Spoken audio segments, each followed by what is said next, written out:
ओम यमलोक निवारणाय नमः। ओम यमिनामग्रगण्याय नमः। ओम संयमिने नमः। ओम यमभाविताय नमः। ओम इंद्रोद्यान समीपस्थाय नमः।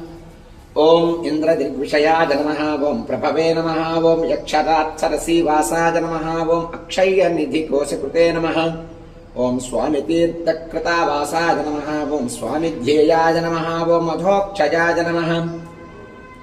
ओम वराहाद्यष्टतीर्थाभिषेविताङ्घ्रिसरोरुहाय नमः। ओम पाण्डुतीर्थाभिषिक्ताङ्गाय नमः। ओम युधिष्ठिरवरप्रदाय नमः। ओम भीमान्तः करुणारूढाय नमः। ओम श्वेतवाहनसख्यवते नमः। ओम नकुलाभयदाय नमः। ओम माद्री सहदेवाभिवन्दिताय नमः। ओम कृष्णासपदसम्धात्रे नमः। ओम कुन्तीस्फीतिरताय नमः। ओम दमिने नमः। ओम नारदादिमुनिस्तुत्याय नमः। ओम नित्यकर्मपरायणाय नमः। ओम दर्शिताव्यक्तरूपाय नमः।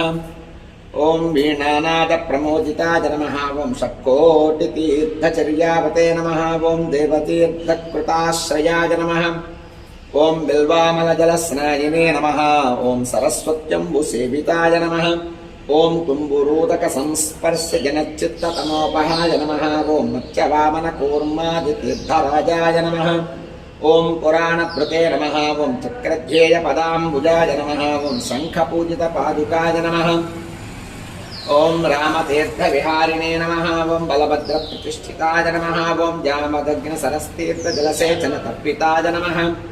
ओम पापापहारिकीलालससुस्नाताघविनाशनाय नमः। ओम नभो गंगाभिषिक्तांगाय नमः। ओम नागतीर्थाभिषेकवते नमः। ओम कुमारधारातीर्थस्थाय नमः। ओम वटुवेशाय नमः। ओम सुमेखलाय नमः। ओम वृद्धस्य सुकुमारत्वप्रदाय नमः। ओम सौन्दर्यवते नमः। ओम सुखिने नमः। ओम प्रियंवदाय नमः। ओम महाकुक्षये नमः।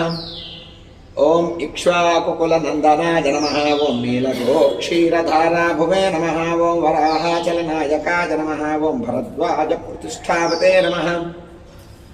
ओम बृहस्पतिविभाविताय नमः। ओम अञ्जनाकृतपूजावते नमः। ओम आञ्जनेयकरार्चिताय नमः। ओम अञ्जनाद्रिनिवासाय नमः। ओम मुञ्जकेशाय नमः। ओम पुरन्दराय नमः। ओम किन्नरद्वन्द्वसम्बन्धिबन्धमोक्षप्रदायकाय नमः। ओम वैखानसमखारम्भाय नमः। ओम वृषज्ञेयाय नमः। ओम वृषाचलाय नमः। ओम वृषकाय प्रभेत्रे नमः। ओम क्रीडनाचारसम्भ्रमाय नमः। ओम सौवक्षलेयविन्यस्तराज्याय नमः। ओम नारायणप्रियाय नमः। ओम दुर्मेधोभञ्जकाय